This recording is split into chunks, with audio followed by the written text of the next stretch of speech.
When it comes to making car content on YouTube, we really have to decipher what kind of car videos we want to put on YouTube, whether it be DIY videos, cinematic videos, or even vlog videos.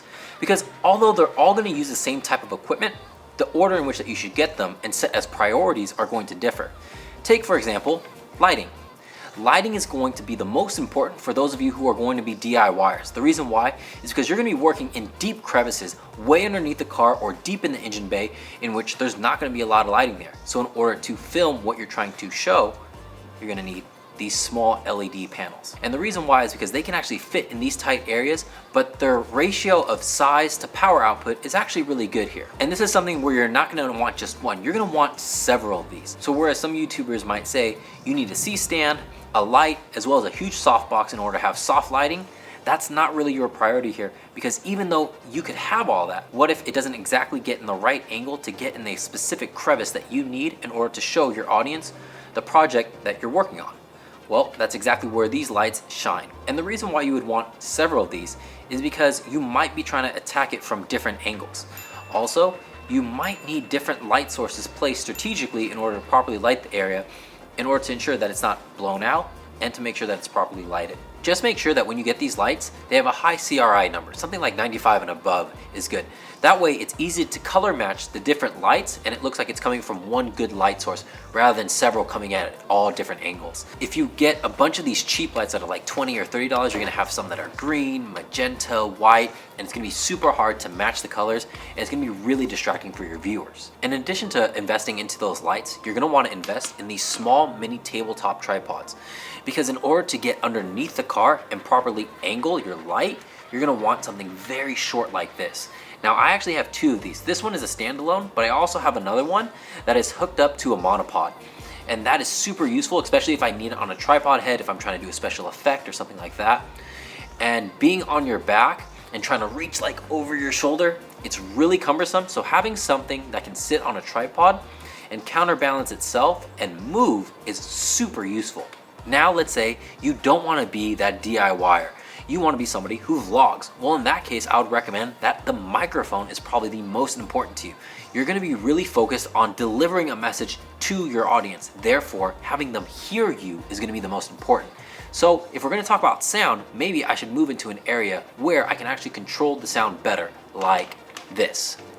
Alright, so now that we're in an area where we can better control the audio quality that's coming into the video, let's talk about the microphones that would best suit you vloggers out there. I would recommend getting a shotgun microphone with some sort of audio blocking capabilities, such as the Rode NTG. This is the exact same microphone that I normally use in most of my videos, and the one that I'm currently using right now, just out of frame.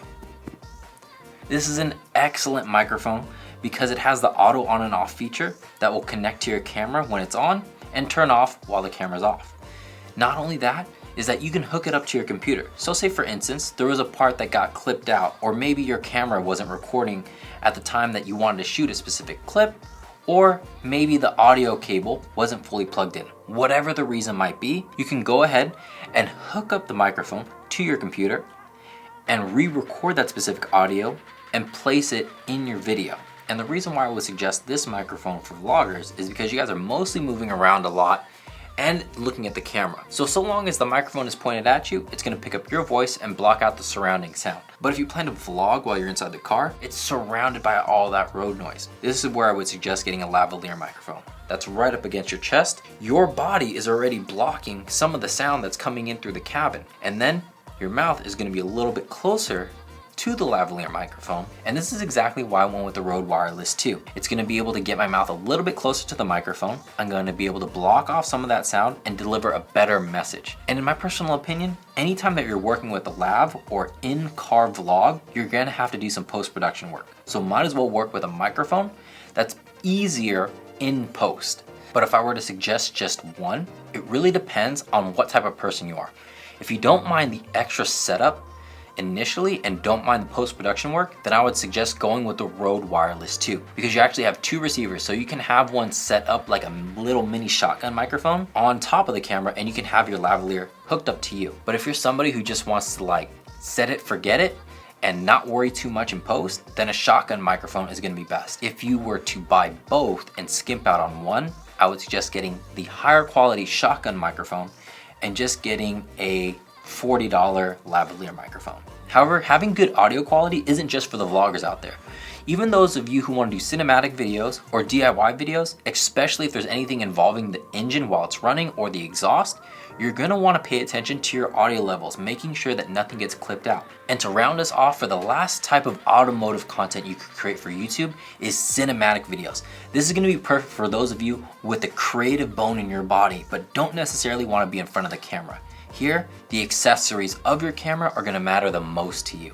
Specifically, a video fluid head, a camera strap to go around your neck, as well as lens filters to give you that desired look that you want in your videos. The fluid head is going to make sure that your movements are a lot smoother. If you're a DIYer or a vlogger, people expect more of a raw experience and don't mind as much camera shake. But if you're making that cinematic video, people expect that smooth shot or that smooth pan. This is where that fluid head comes into place. If the video head isn't applicable because of the space that you're trying to do, or it won't necessarily go in the direction that you want, this is where you would want that camera strap to go around your neck as you're making that panning motion with both of your hands on the camera.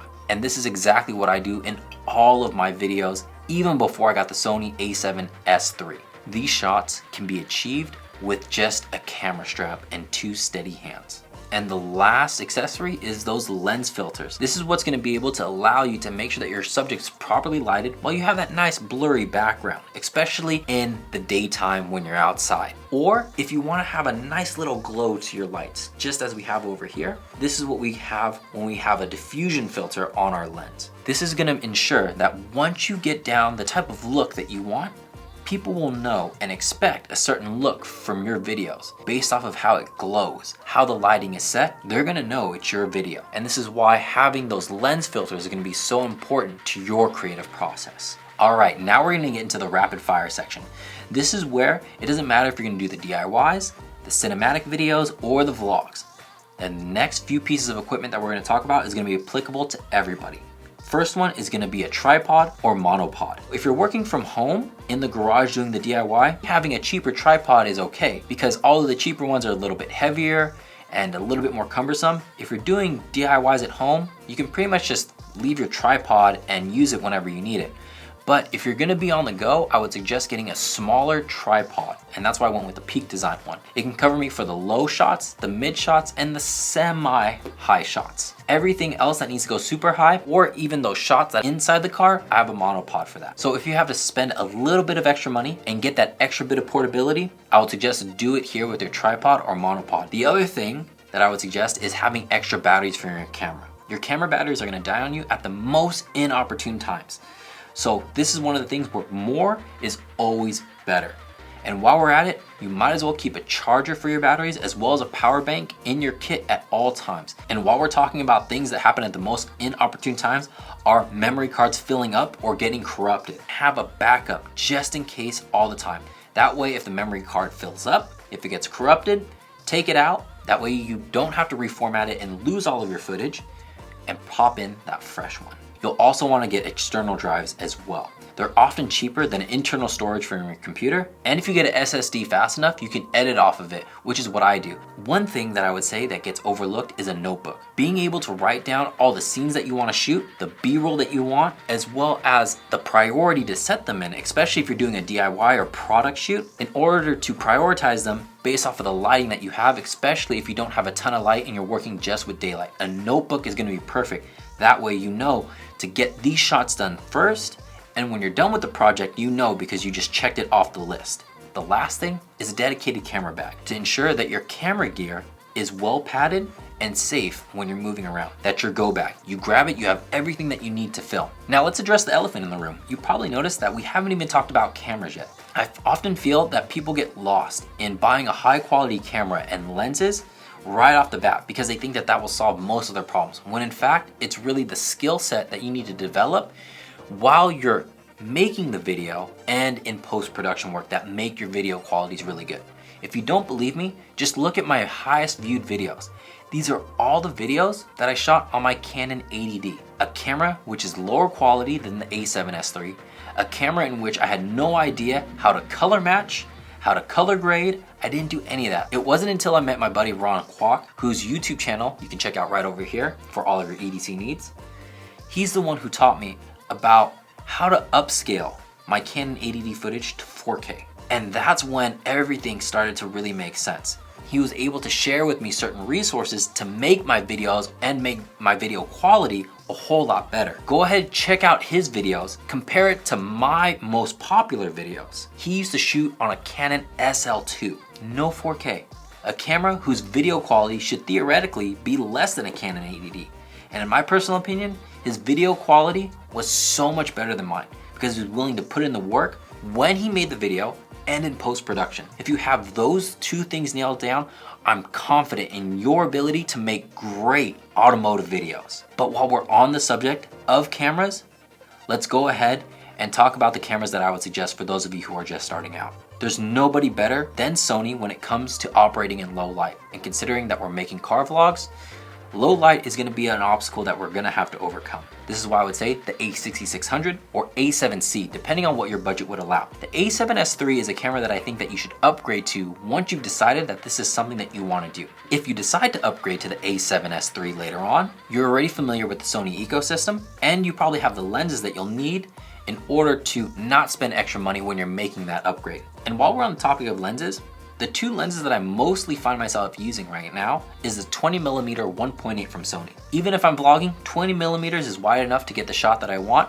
and is able to get in the tight areas underneath the car when I really need a wide enough shot, but I don't have enough working space. For the rest of my videos, I'm shooting on the Tamron 28-75. If you're on a budget, this is a great lens. And these are the two lenses that I would recommend when you're just starting out. If you end up getting the A6600, which is the APS-C camera, then I would recommend getting something in the 10 to 18 range for the wide end. And then you could get something like a 17-55. So I hope that this video was helpful for all of you who are looking to start your own car YouTube channel. And remove the stigma about the lens and the camera being the main focus of what makes a YouTube channel.